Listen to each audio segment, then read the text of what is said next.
म्हणजे आज निवृत्तीतून आहे. त्यांनी सांगितलं त्याचे थोडेसे बर, तो गावाला आहे माझा. हो, पाटणचा आहे. आम्ही सगळी माहिती घेतो किती लांब आहे, अर्धा तास वगैरे. आज सगळ्यांचं लक्ष लागलेलं ते मुख्यमंत्री आणि शरद पवार साहेब. आरक्षणाचा मुद्दा अत्यंत महत्वाचा याच्या होता. त्याच्यामध्ये काय फलित होईल असं तुम्हाला वाटतं? नाही बघा, मुळात आता आज माननीय पवार साहेब माननीय CM साहेबांना भेटलेत, पण त्या भेटीमध्ये काय चर्चा झाली हे आम्हाला कुणालाच कल्पना नाही. कारण फक्त साहेबच, CM साहेब आणि पवार साहेब दोघा जणांचीच ती बैठक होती. परंतु यापूर्वी म्हणजे पाठीमागच्या आठवड्यात अधिवेशनामध्ये जेव्हा आपण सर्वपक्षीय नेत्यांना मराठा आरक्षण, OBC आरक्षण हे जे महत्त्वाचे मुद्दे आहेत त्याच्या बाबतीतल्या चर्चेसाठी बोलवलेलं होतं, परंतु त्यावेळी विशेषतः महाविकास आघाडीचं कुणीच आलं नाही. त्यामुळं आता तो संदर्भ आहे का वेगळे विषय आहेत आजच्या चर्चेमधले, याची काहीच कल्पना आम्हाला कोणालाच नाही. त्यामुळे एक तर माननीय पवारसाहेब सांगू शकतात की बाबा ह्याच्यामध्ये काय चर्चा झाली, किंवा माननीय मुख्यमंत्री कार्यालयाकडनं अशा पद्धतीचं काही माहिती मिळू शकते. त्यामुळे या बाबतीत आम्ही जे नव्हतो बैठकीत त्यांनी काय बोलणं मला योग्य वाटत नाही. आज गंभीर आरोप केलेत विरोधी पक्ष नेत्यांनी. विजय वडेट्टीवार यांनी आज पत्रकार परिषद घेऊन दिल्लीच्या चड्डा नामक विकासकाला 400 कोटी रुपये प्रधानमंत्री आवास योजनेतून मंजूर केले, मात्र एकही घर बांधलं गेलं नाही. माझा कॉन्ट्रॅक्टर मित्र, माझा लाडका कॉन्ट्रॅक्टर मित्र अशी योजना राबवली जाते की कसा प्रश्न उपस्थित नाही. विजय वडेट्टीवार साहेब आता विरोधी पक्ष नेते आहेत, असे आरोप करणं हे विरोधी पक्ष नेत्याचं कामच असतं. पण असे आरोप करताना याच्यामध्ये काही तथ्य आहे का, याच्या बाबतीतले त्यांच्याकडे काही पुरावे आहेत का? उगाच आपलं काही पुरावे नसताना, काही तथ्य नसताना केवळ सरकारवर आरोप करायचे आणि आरोप करून सनसनाटी निर्माण करायची, याच्यापेक्षा वेगळं याच्यात काय मला वाटत नाही. आता अधिवेशन झालं, 8च दिवस झाले अधिवेशन संपून. का बरं हा विषय त्याने अधिवेशनात उपस्थित केला नाही? अधिवेशनामध्ये तर आपण 3 आठवडे अधिवेशन चालवलं. सगळ्या प्रश्नांची विरोधकांची आम्ही ज्यांनी प्रश्न विचारले त्यांची सगळ्यांची सरकारनं उत्तरं दिली. मग ज्यावेळी ते आयुध त्यांच्या हातामध्ये होतं त्यावेळी काय बोलायचं नाही आणि असं माध्यमांच्या पुढे यायचं, सनसनाटी निर्माण होईल असे काहीतरी आरोप करायचे, मोठ्या आकड्यांचा त्याच्यामध्ये रकमांचा उल्लेख करायचा. त्यांच्याकडे काय जर त्याच्या बाबतीतली माहिती असेल, त्यांच्याकडे काही पुरावे असतील तर त्यांनी द्यावे सरकारकडं, सरकार तपासून घेईल. पण सर, एकीकडे अशा पद्धतीचे आरोप होताना बघायला मिळतात, पण जे काँग्रेस सध्या आरोप करते त्याच काँग्रेसच्या क्रॉस वोटिंग केलेल्या आमदारांवर मात्र काँग्रेस कारवाई करायला घाबरतेय का, असं वाटतं तुम्हाला? कारण कारवाईच होत नाहीये. बरं, आता हे तर नक्की की कालच्या विधान परिषदेच्या निवडणुकीमध्ये महायुतीची मतं इंटॅक्ट राहिली, आहे तशीच राहिली. किंबहुना महाविकास आघाडीमध्ये जी मतं होती त्यातली 10 ते 15 मतं ही महायुतीकडे आलेली आहेत.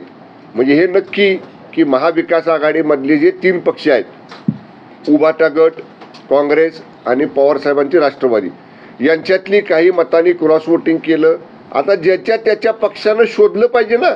आता ते म्हणतायत, म्हणजे मी पाहिलं मध्ये वाहिन्यांवरच माननीय बंटी पाटील आणि आमदार विदर्भातले आमचे काँग्रेस पक्षाचे ते म्हणत होते की आम्ही असं मार्किंग दिलं होतं, तसं मार्किंग दिलं होतं, मतपत्रिकेला देताना डमी मतपत्रिकेवरती मार्किंग करून घेतलं होतं, पुन्हा आम्ही चेक केलं मतपत्रिका मोजताना आणि त्यामध्ये आम्ही शोधलंय की कुणी क्रॉस वोटिंग केलंय. मग तुम्ही जर शोधलं असेल तर दाखवा धाडस, तुम्ही तुमचं क्रॉस वोटिंग केलेलं तुमच्या आमदारांवर कारवाई करायची. त्यामुळं त्यांच्यात अशा पद्धतीनं स्वतःच्या घरामध्ये जे चाललंय, स्वतःच्या महाविकास आघाडीमधले आमदार नाराज आहेत, स्वतःच्या महाविकास आघाडीतले आमदार महायुतीला उघड मदत करतायत, हे समोर आलेलं आहे. त्यामुळे तुमच्या घरात काय चाललंय ते आधी बघा, ते नीटनेटकं करा, असंच मला त्याला सांगायचं. एकीकडे 7 ते 8 आमदारांवर कारवाई होणं अपेक्षित असताना देखील विधानसभा निवडणुकीच्या आधीपर्यंत कुठलीही कारवाई त्यांच्यावर केली जाणार नाही अशी देखील माहिती समजते. याचा अर्थ काँग्रेस पक्ष दबावाखाली आहे. काँग्रेस पक्षाला भीती वाटते की आता जर काय आपण कारवाई करायला गेलो आणि जर ही संख्या वाढली आणि जास्त मोठ्या संख्येनं जर हे आमदार आपले नाराज होऊन महायुतीकडे गेले तर मग काय राहणार काँग्रेसचं? या विवंचनेमध्ये ते लोक आहेत. त्यामुळं मला नाही वाटत की जे कोणी शोधून काढले म्हणतात त्यांच्यावर ते कारवाई करतील. म्हणून मी मगाशी म्हटलं तसं त्यांनी स्वतःच्या घरात काय चाललंय हे आधी बघावं आणि मग आमच्यावरती टीका करावी. काल फडणवीस याविषयीच असं म्हटलेत की आम्ही महाविकास आघाडीचे 20 आमदार फोडले. त्यावरती राऊत म्हटलेत की मग यांची चौकशी झाली पाहिजे की 20 आमदार फोडण्यासाठी किती पैसे वापरले वगैरे. ईडी आणि सीबीआयची चौकशी गृहमंत्र्यांची व्हावी असं राऊत म्हटलेत. मी जरासं दुरुस्त करतो आपल्याला. माननीय फडणवीस साहेबांच्या भाषणामध्ये फोडलेत हा शब्द नाही. माननीय फडणवीस साहेब काय म्हटले की महायुतीतले महाविकास आघाडीमधले 12 ते 15 आमदारापेक्षा जास्त आमदार यांनी महायुतीला मतदान केलंय, महायुतीकडे आलेत. फोडणं आणि मी मगाशी जे सांगितलं ना की त्यांच्यामधले आमदार नाराज आहेत, त्यांच्यामधल्या आमदारांच्यामध्ये अस्वस्थता आहे आणि अनेक वेळा खाजगीत हे आमदार आम्हाला भेटतात त्यावेळी आम्हाला सांगतात की आम्ही आता इथं अस्वस्थ आहोत, आम्हाला या ठिकाणी म्हणजे ते तिथं समाधानी नाहीत आणि त्याचाच परिणाम झाला की त्यांनी आमच्या महायुतीकडे मतदान केले. त्यामुळे राऊताला कसं आहे कुठलाही शब्दाचा अर्थ कसाही काढायचा. माननीय फडणवीस साहेबांनी स्पष्ट सांगितलेलं आहे 12 ते 15 किंवा 15 आमदारापेक्षा जास्त आमदार हे महाविकास आघाडीतले आमच्याकडे आलेले आहेत. आमच्याकडे आलेत म्हणजे त्यांना फोडलं असा त्याचा अर्थ होत नाही ना. काल उद्धवजींनी प्रेस घेतली आणि त्याच्यामध्ये मुख्यमंत्र्यांवर धारावीच्या संदर्भामध्ये बोलताना लाडकी योजना, लाडकी बहीण, लाडकी म्हणता लाडका मित्र अशा स्वरूपात भूमिका घेतली. मी आता त्याचं उत्तर दिलं ना. मुळात उद्धवजी यांचा स्वभाव पाहता अनेक प्रकल्पाला पहिल्यांदा ते विरोध करतात आणि कालांतराने युटर्न मारतात असं दिसून येतं का? तुम्ही त्यांच्याबरोबर केलेलं काम आहे, अनेक प्रकल्प त्यांच्या तुमच्याबरोबर असताना त्यांनी विरोध केला, त्यांचा परत विरोध खूप आवडून दिला. समृद्धी प्रकल्प असेल, मेट्रो असेल, अनेक प्रकल्प. नाही हे बघा, आता धारावी प्रकल्पाच्या बाबतीत धारावीचं पुनर्वसन करायचं, तिथल्या झोपडपट्टीधारकांना पक्की घरं द्यायची, कायमस्वरूपी त्यांचं पुनर्वसन करायचं. मला वाटते गेली 25-30 वर्ष झाले हा विषय नुसता आपण चर्चा करतोय. याच्यावरती आता मार्ग निघाला, याच्यावरती त्यांचं अद्ययावत पुनर्वसन करण्याचा सरकारनं निर्णय घेतला, त्याच्यासाठी आता निविदा निघाल्या. म्हणजे एक एक पाऊल आपण या धारावीच्या कायमस्वरूपी चांगल्या पुनर्वसनासाठी पुढे टाकतोय. आता त्याला विरोध करायचा. बरं झालं तुम्ही सांगितलं. समृद्धी मार्गाला सुरुवातीला कुणी विरोध केला? ह्यांनीच विरोध केला. मेट्रोला कुणी विरोध केला? ह्यांनीच विरोध केला. आणि मग नंतर का बरं विरोध मावळला? त्याचं काय आहे, सुरुवातीला विरोध करायचा आणि माननीय उद्धव साहेबांना जी काही त्यांच्या जवळ माणसं आहेत ना ते पूर्ण माहिती देत नाहीत, त्यांना अपूर्ण माहिती देतात आणि मग मिळालेली माहिती याच्यात तथ्य किती आहे, ह्याच्यात सत्यता किती आहे हे जबाबदार नेत्यांनी नेहमी तपासून घेतलं पाहिजे. त्याच्या बाबतीतला त्या माहितीचे 2, 3, 4 बाजूनी खात्री करून घेतली पाहिजे आणि मग आपण त्याच्यावरती भाष्य केलं पाहिजे. त्यामुळं मी सुद्धा आता सांगतो बघा, आपल्याला आता ते मोर्चा काढतायत, धारावी प्रकल्पाला विरोध करतायत, त्याच्या बाबतीतलं स्टेटमेंट देत आहेत. कालांतरानं जेव्हा त्यांना खरी वस्तुस्थिती लक्षात येईल की हा प्रकल्प धारावीतल्या झोपडपट्टीधारकांच्या फायद्याचा आहे, त्यांचा कायमस्वरूपी पुनर्वसनाचा प्रश्न सोडवणार आहे, तेव्हा त्यांचा विरोध सुद्धा कमी होईल. मागं जसा समृद्धीचा कमी झाला, मेट्रोचा कमी झाला, तसा धारावी प्रकल्पाच्या बाबतीतला सुद्धा त्यांचा विरोध नक्की कमी होईल. पण एका पक्षाचे अध्यक्ष असताना पण अशा पद्धतीनं चुकीची माहिती घेऊन विरोध करणं किंवा एक भूमिका घेणं नंतर दुसरी भूमिका घेणं हे कितपत योग्य? नाही, मी म्हणलं ना, त्यांना त्यांच्या जवळ जे लोक आहेत किंवा त्यांना जे लोक माहिती देतात ते पूर्ण माहिती म्हणजे त्यांना अपुरी माहिती देतात आणि मिळाली माहिती तर ती क्रॉस व्हेरीफाय केली पाहिजे ना. आपल्यासारख्या पक्षाच्या जबाबदार नेत्यांनी स्टेटमेंट करताना आपल्याकडे आलेली माहिती जी आपल्या सोर्सेसनं दिलेली आहे त्याच्यात किती तथ्य आहे हे तपासलं पाहिजे. म्हणून आता माननीय उद्धवजींच्यावर बोलण्या एवढा काही मी मोठा नाही, परंतु आमच्यासारखे छोटे कार्यकर्ते सुद्धा जेव्हा एखादं स्टेटमेंट आम्ही करतो किंवा एखादं वक्तव्य करतो तेव्हा आम्ही 2-3 वेळा अगोदर त्याची खात्री करून घेतलेली असते. त्यामुळं त्या वक्तव्यापासून पुन्हा मागं हटायची वेळ आमच्यावर येत नाही. म्हणून त्यांनी त्यांच्याकडे जे सोर्सेस माहिती देतात त्या सोर्सेसची आलेली माहिती क्रॉस व्हेरीफाय करावं आणि मगच त्यांनी बोलावं. अमित शहा यांनी काल पुण्यात म्हटलेलं आहे की येणारं सरकार हे भाजपच्या नेतृत्वाखालचं महाराष्ट्राचं सरकार असेल, मान्य आहे का हे तुम्हाला? हे बघा, आज आम्ही महायुती म्हणून लढतोय.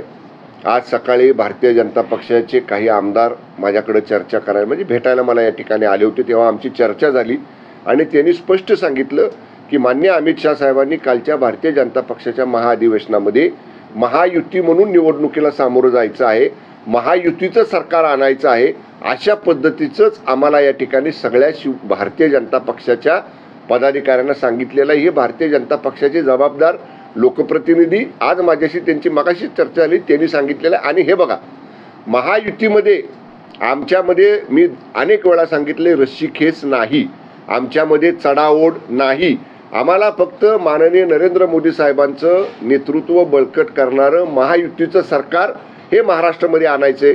आता मी शिवसेनेचा आहे, मला 100% वाटतंय, मला वाटतंय, माझं म्हणणं आहे की आमचे पक्षाचे मुख्य नेते एकनाथजी शिंदे साहेब मुख्यमंत्री झाले पाहिजेत.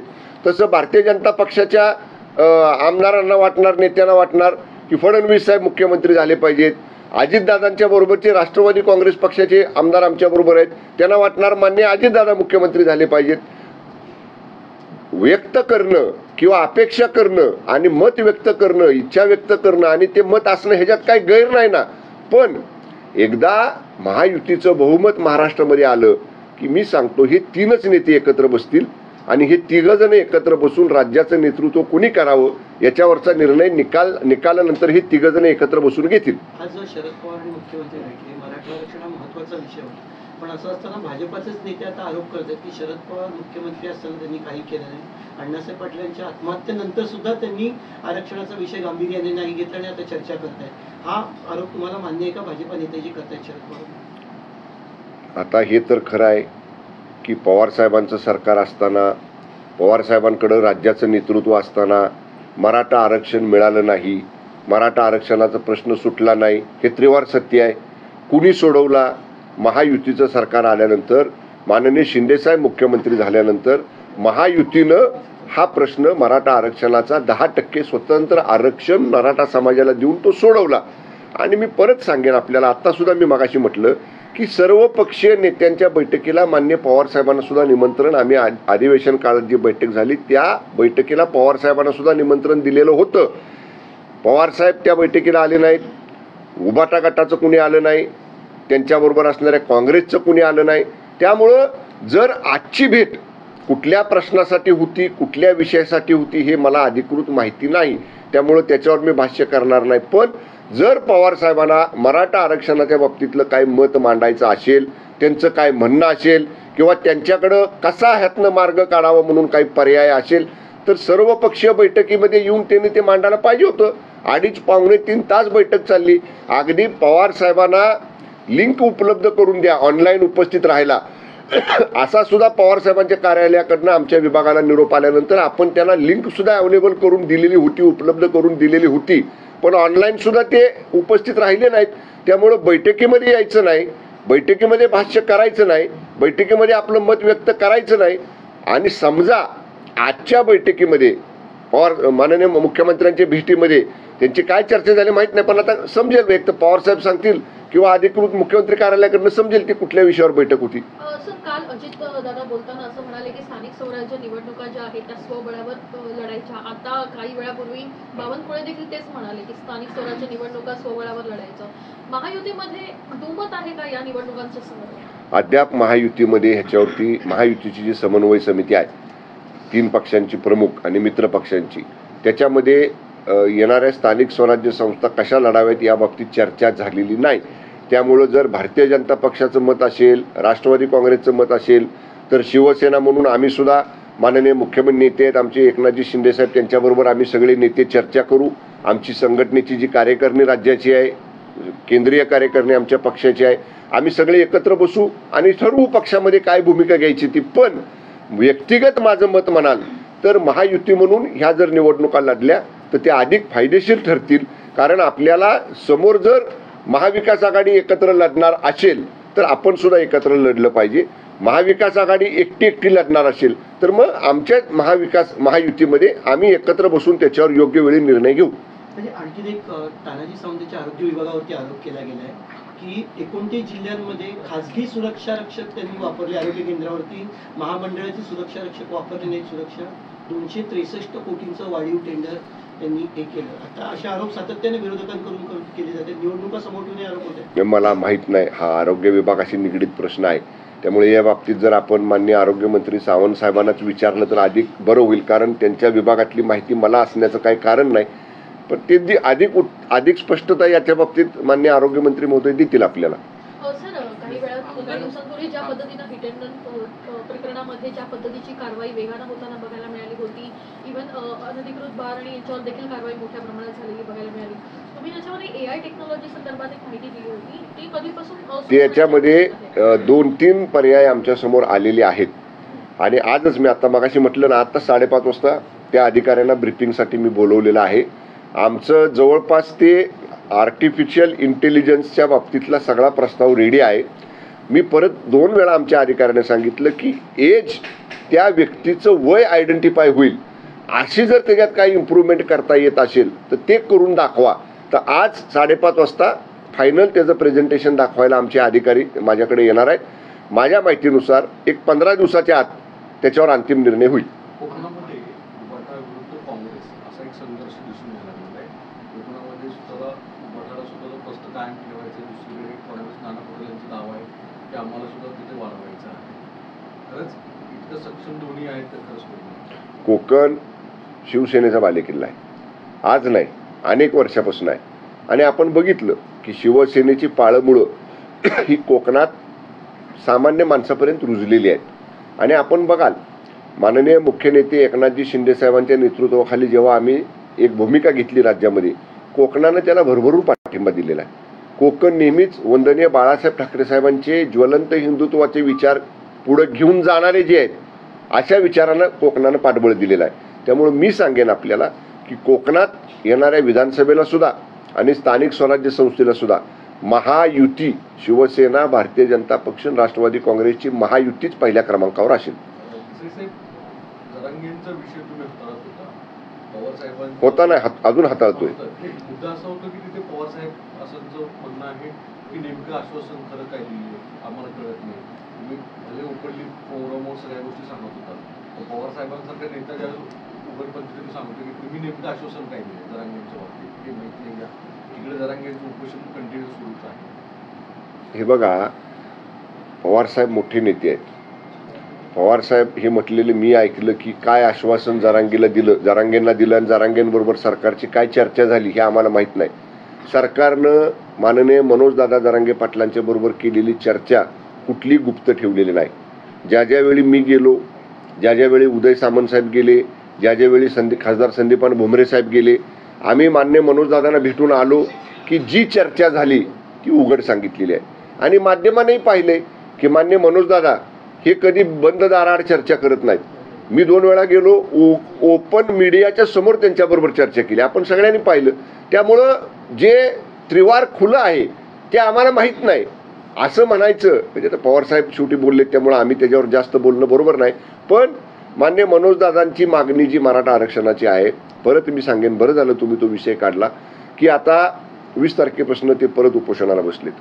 ते उपोषणाला बसायच्या आदल्या दिवशी सुद्धा मी त्यांना विनंती केली, मी त्यांना फोन केला, तुम्ही उपोषण करू नका. मी तुम्हाला भेटून आल्यानंतर 3 महत्त्वाच्या गोष्टी त्यांनी मला सांगितल्या होत्या. एक, जे प्रारूप ड्राफ्ट नोटिफिकेशन जे सगळे सोयऱ्यांचं आहे त्याच्या बाबतीत तातडीनं कार्यवाही करा. तर त्या बाबतीत आपण त्याची स्क्रुटिनी सुरू केलेली आहे आणि अंतिम टप्प्यामध्ये आहे. म्हणजे त्यांना मी जेव्हा मनोजदादांना भेटलो तेव्हा नुकत्याच लोकसभेच्या निवडणुका संपल्या होत्या आणि आमच्याकडं कर्मचारी त्यावेळी लोकसभेच्या निवडणुकीला होते. पण ते आल्यानंतर आम्ही सगळ्यांना त्या कामाला लावलं आणि ते आता अंतिम टप्प्यामध्ये तेही काम सुरू आहे. त्यांनी मला सांगितलं होतं की हैदराबाद गॅजेट जे विशेषतः मराठवाड्यातल्या 9-10 जिल्ह्यांसाठी आहे ते ताबडतोब लागू करा. तर मी तिकडून आल्यानंतर आपण हैदराबादला आपली कमिटी पाठवली. 11 अधिकाऱ्यांची टीम आमची 4 दिवस हैदराबादमध्ये होती. 8.5 मला ते अधिकारी आल्यानंतर त्यांनी सांगितले 8,500 डॉक्युमेंट्स त्यांनी आयडेंटिफाय केलेले आहेत की जी डॉक्युमेंट्स आपल्याला त्यांच्याकडनं सर्टिफाईड कॉपीज पाहिजे आहेत.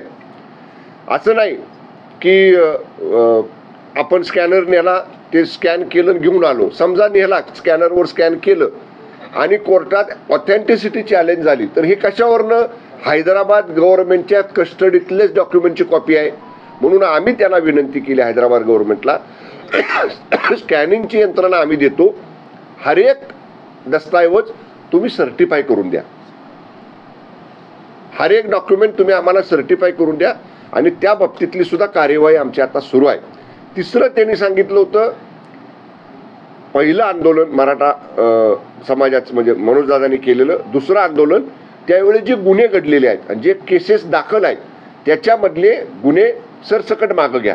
मग त्यावेळी सुद्धा मी त्यांना आल्यावर सांगितलं की त्याच्यामधले एक ठराविक गुन्हे असे आहेत की ज्याच्यामध्ये रक्कम रुपये 5 लाखापेक्षा जास्त नुकसान आहे आणि गंभीर स्वरूपाच्या इजा आहेत, तर ते नियमानंच काढता येत नाही. तर ते वजा जाता जे राहिलेले गुन्हे आहेत ते काढून घेण्याच्या संदर्भामध्ये समिती गठीत झालेली आहे. त्या समितीचं सुद्धा काम सुरू आहे. म्हणजे त्यांच्याकडनं आल्यानंतर आम्ही हाताची घडी घालून बसलोय असं नाही, आमचे प्रयत्न सुरू आहेत. पण सुरुवातीला मी त्यांना म्हटलं होतं, तुम्ही बघा अजूनही तुमची क्लिप काढा, की किमान 2 महिने आम्हाला द्या. पण त्यावेळी त्यांनी 2 महिने न देता 1च महिना दिला. पण मिळालेला 1 महिना सुद्धा आम्ही वाया घालवला नाही. सरकार, मी परत सांगेन, माननीय शिंदे साहेबांनी जे आश्वासन दिलेलं आहे त्या आश्वासनानुसार सरकार एकही दिवस एकही तास वाया न घालवता याच्यावर काम करते. म्हणून मी त्यांना विनंती केली होती की तुम्ही आंदोलन करू नका, उपोषण करू नका. पण त्यांनी नाही ऐकलं, त्यांचं उपोषण सुरू आहे. माझी आज आपल्या मार्फत परत आपल्या माध्यमातून त्यांना परत विनंती राहील की आमची केव्हाही चर्चेची तयारी आहे. आम्ही जे महिन्याभरात केले ते माध्यमांच्या वतीनं मी समोर सांगितलेलं आहे आणि आमचं काम सुरू आहे. सरकार दिलेल्या आश्वासनापासून बाजूला सरकणार नाही. अंगणवाडी सेवेत 10,000 गॅजेटेड डॉक्युमेंट सांगतात, 8,500 त्याच्यातून म्हणजे निष्कर्ष काय येतात? कारण की मुळात त्यांची जी सगळ्यात मागणी, सगळ्यात अडचण जी झालेली आहे, जी उघड पद्धतीने दिसते, ती सगळी सोयरे देता येणार नाही असं सुद्धा गिरीश महाजन यांची सुद्धा एक कॅबिनेट मिनिस्टर. नाही, सगळे सोयरे वेगळा विषय आहे. आणि हैदराबाद गॅजेट काय आहे की हैदराबाद गॅजेट पूर्वी निजाम स्टेट होतं. मराठवाडा जो रिजन आहे संभाजीनगर परिसरामध्ये, तिथले 9-10 जिल्हे हे निजाम स्टेटमध्ये होते. मराठवाडा मुक्त झाल्यानंतर त्या काळात निजाम स्टेट असताना त्या कुणबी नोंदी होत्या. म्हणजे उदाहरण समजा मी आहे, माझे वडील, माझे आजोबा, माझे पंजोबा, माझे खापर पंजोबा. आता आमच्याकडे कुठंच कुणाचं डॉक्युमेंट नाही. पण समजा माझ्या खापर पंजोबाचं त्या निजाम स्टेटमधलं जे गॅजेट आहे किंवा जे काही त्यांचे डॉक्युमेंट्स आहेत त्याच्यामध्ये जर तो दाखला कुणबीचा नोंद आढळली तर थेट रक्ताच्या नात्यातनं, म्हणजे खापर पंजोबातनं पंजोबाला, पंजोबातनं आजोबांना, आजोबातनं वडिलांना, वडिलांतनं मुलांना, मुलातनं नातवाला, हे थेट ब्लड रिलेशन आहे. याच्यासाठी ते हैदराबाद गॅजेटमधले ओरिजिनल डॉक्युमेंट जे आहेत ते स्कॅन करून सर्टिफाय करून आपल्याला हवेत. मुद्दा असं साहेब म्हणतो की सगळे सोयरीच्या संदर्भात जो आज ते ठाम आहे, ओबीसी मधनच मिळावं याविषयी ठाम आहे, याच्यावर कन्क्लुजन काय? हे बघा, त्यांनी काय सांगितलं होतं, मराठा समाजाला आरक्षण द्या. आता मराठा समाजाला आरक्षण दिलं ना आपण 10% स्वतंत्र, ते टिकलं ना. आता ते आरक्षण अस्तित्वात असताना ज्या काही जाहिराती निघाल्या त्याच्यामध्ये आपण दुरुस्त्या पण केल्या ना. मराठा समाजाचं स्वतंत्र आरक्षण त्या जाहिरातींमध्ये ठेवलं, त्याप्रमाणे अर्ज मागवले, परीक्षा घेतला तर निकाल लागतील. आता परत मागं जायचं आणि हे 10% आरक्षण मराठा समाजाचं आहेच, आता पुन्हा ओबीसीत ते घाला असं म्हणायचं, म्हणजे हे कॉम्प्लिकेशन आहे. ह्याच्यामध्ये कुठेतरी गुंतागुंत होणार आहे. त्यामुळे आता जो निर्णय 10% आरक्षणाचा झालेला आहे तो मराठा समाजानं स्वीकारलेला आहे. मराठा समाजाला त्यातनं काही सवलती मिळायला सुरुवात झालेली आहे. आता माझं एवढंच त्यांना सांगणं आहे की सगळ्या सोयऱ्यांच्या बाबतीत सुद्धा 8.5 लाख हरकती आलेल्या आहेत आणि त्याच्यात एक नवीन ॲडिशन झालं.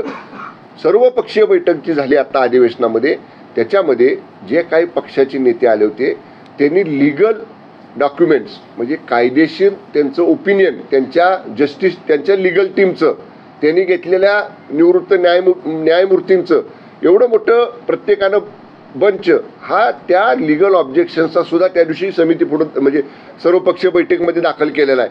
त्याची सुद्धा स्क्रुटिनी करावं लागेल.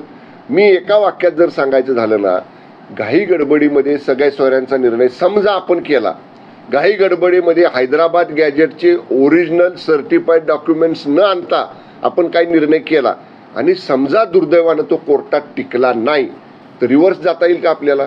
जर एकदा कोर्टानं निर्णय दिला तर मग गडबड करून आपण आपल्या पायावर दगड पाडून घेतल्यासारखं होईल. म्हणून पुरेसा वेळ दिला पाहिजे. जे करायचे ते कॉन्क्रीट केलं पाहिजे, कायद्याच्या नियमाच्या फ्रेममध्ये बसणार केलं पाहिजे आणि त्याच्यासाठीच आम्ही मनोजदादांना म्हणतो की थोडासा वेळ सरकारला दिला पाहिजे. अभियांत्रिकी असेल, वैद्यकीय, इतर जे व्यावसायिक शिक्षण आहे त्याच्यामध्ये जात पडताळणी सर्टिफिकेट 6 महिनेची वेळ देण्यात आली, मुदतवाढ देण्यात आलेली सरकारने निर्णय घेतला. मराठा समाजाच्या विद्यार्थ्यांचा विशेषतः फायदा होणार आहे. नाही, जात पडताळणी एवढ्यासाठीच आहे की त्या कॅटेगरीमधली नोकरी कन्फर्म करण्यासाठी किंवा त्या कॅटेगरीमधनं सिलेक्शन झाल्यानंतर व्हॅलिडिटी ज्याला आपण म्हणतो ती कायद्यानंच बंधनकारक केलेली आहे.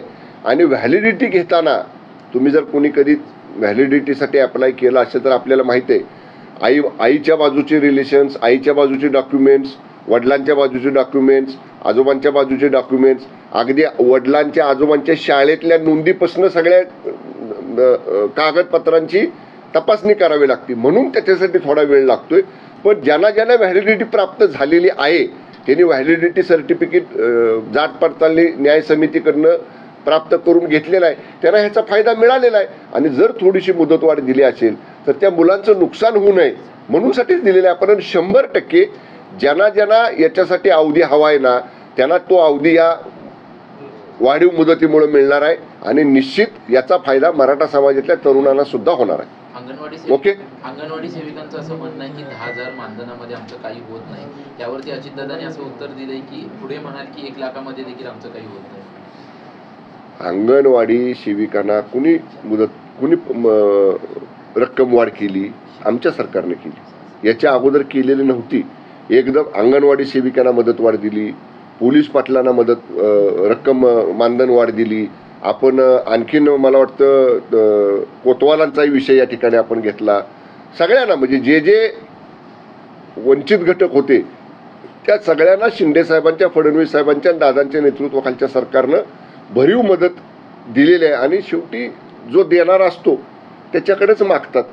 त्यामुळं त्यांनी मागितलं, ठीक आहे मागितलंय, पण शेवटी राज्याची आर्थिक परिस्थिती, आतापर्यंत त्यांना किती वेळा पैसे वाढवून मिळाले आणि आम्ही किती वेळा दिले हे त्यांना आम्ही समजावून सांगू, त्यांना पटवून सांगू.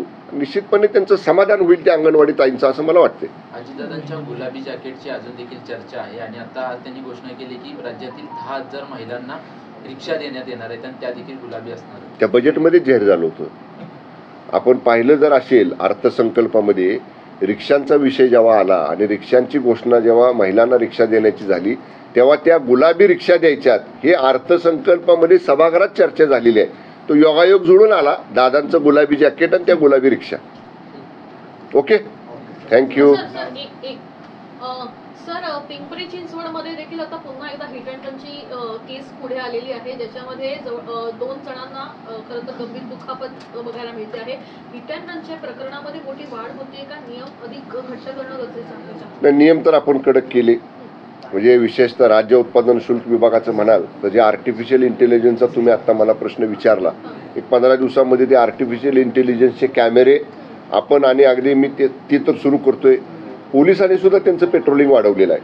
आणि माझं मत आहे किंवा मला असं म्हणायचं आहे की जी टाईम लिमिट दिलेली आहे, मेट्रोपॉलिटन सिटीजमध्ये किती वाजता बार बंद झाले पाहिजेत, पब बंद झाले पाहिजेत, आज एक्साईजची टीम पेट्रोलिंग करते, पोलिसांची टीम पेट्रोलिंग करते. त्यामुळे याच्यावरती कडक नियमावली केलेलीच आहे. अधिक सुद्धा कडक याच्यामध्ये एकच हे आहे की पेट्रोलिंगची गस्त वाढवली पाहिजे, फील्डवर जादा स्टाफ असला पाहिजे. आणि त्यामुळं आता माझ्यासुद्धा विभागामध्ये जे अकार्यकारी पदावरती अधिकारी कर्मचारी होते त्यांना कार्यकारी पदावर घेऊन त्यांना अशा पद्धतीनं अधिकचं काम देण्याचा सुद्धा प्रस्ताव माझ्या विभागाचा आहे. त्याच्याप्रमाणे लवकरच कार्यवाही होईल. Okay, thank you. पाणी दे. एकच प्रश्न हिंदीला आवडतं.